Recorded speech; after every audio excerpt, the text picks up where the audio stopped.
It's so crazy where we are when white evangelical Christians and Donald Trump and the three justices that he sat lied to the American people, right? They said, oh, we're pro-life. It's just about abortion.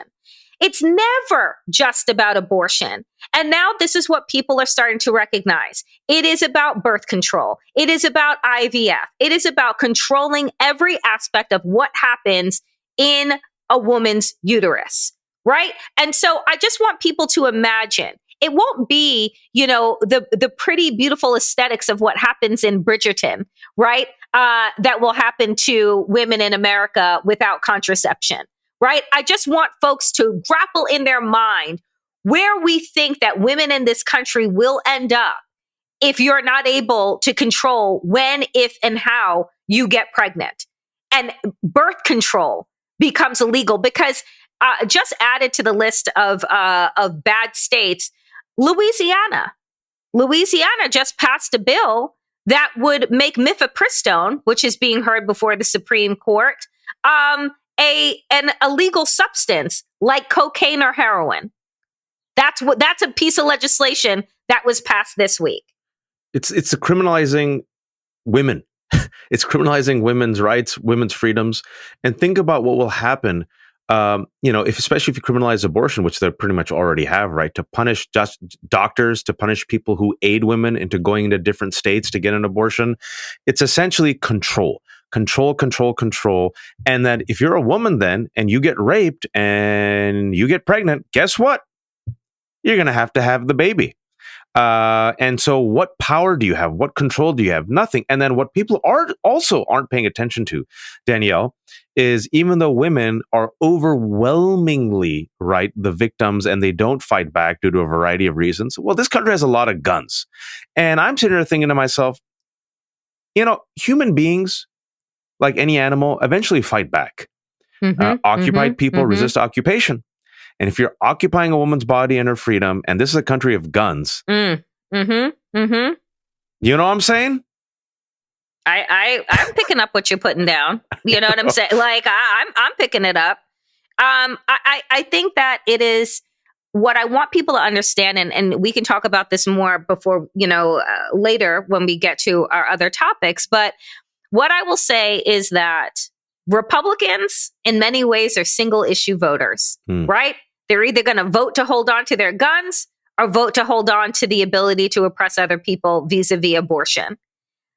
I want people to remember that you don't need to be in line with Biden on every single issue, but you may want to be in line with the only candidate that is actually advocating for you to have bodily autonomy, because what has been outlawed in 20 states in this country will become 50 if Donald Trump becomes president again.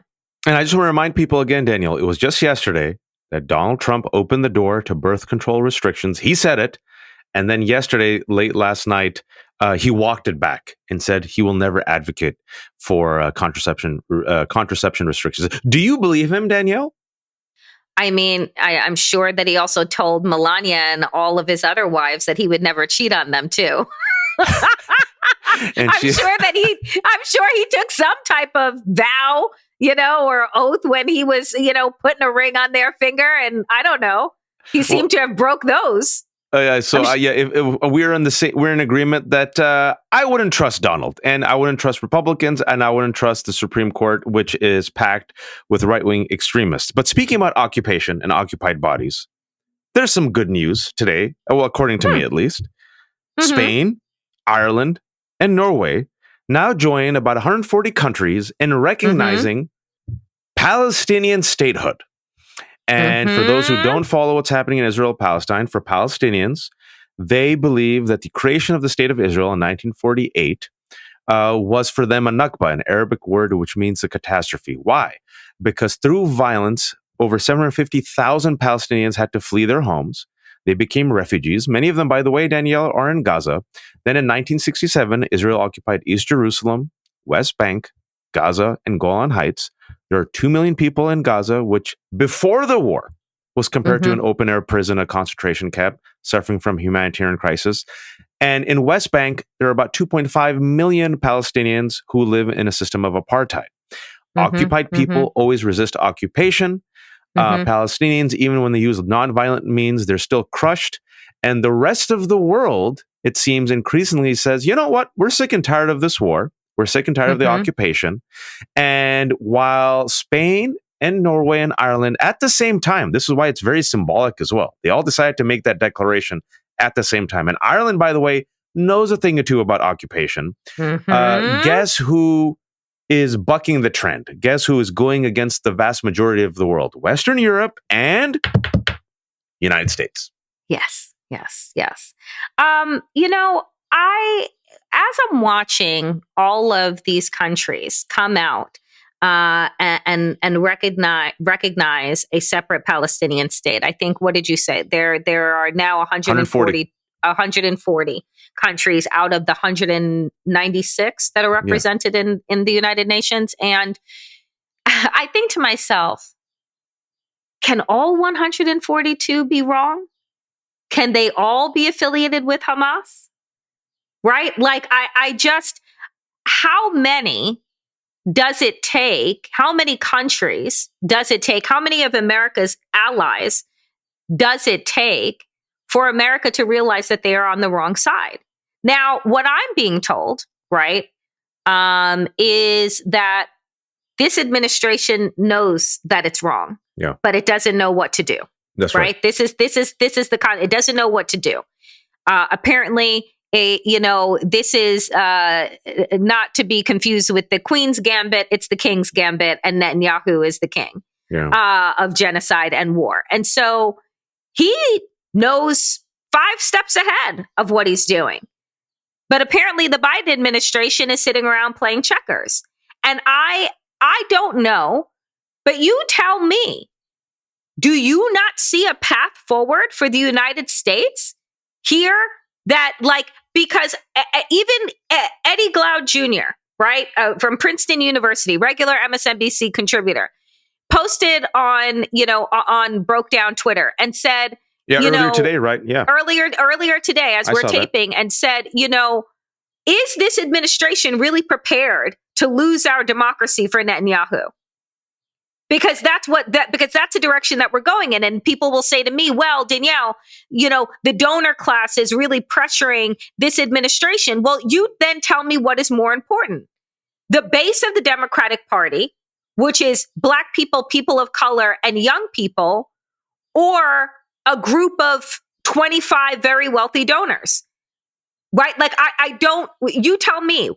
No, what's the path? I saw Eddie's post and it made me feel a little better about myself, because I've been saying this and tweeting this for a while when people listen to Eddie. And I've said a variation of this, and I tweeted it yesterday. And for the first time, a lot of folks agreed. My question was, how much is Biden willing to give up for Benjamin Netanyahu, one of the most unpopular leaders in the world, who openly wants Trump to win? That is my question. And, usually I used to get a lot of hate, right? We've talked about it. Some Democrats and Biden supporters are like, Waj, no. But for the first time, Danielle, yesterday, if you look at my tweet, and these 2 tweets that have, I guess went quasi-viral, look at the responses. Most people are like, it seems like everything. Democracy, his election, right? Because people are looking at this as this is going on for 7 to 8 months now. Over 35,000 people have been killed. Every quote-unquote red line that Biden has given, Netanyahu just laughs at his face and slaps him, humiliates him. Don't invade Rafah. Now we're going to invade Rafah. I want a 2-state solution. Netanyahu says, no 2-state solution. Don't build settlements. I'm going to announce 3,400 settlements in the West Bank. Minimize civilian casualties. We're going to kill World Central Kitchen staff, right?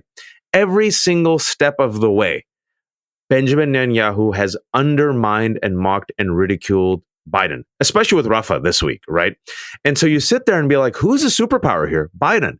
And the question that you just mentioned about, well, what's more important, the base or the donors? I was having a conversation yesterday with some people in the government, and they said, listen, exactly what you said. They know what's up.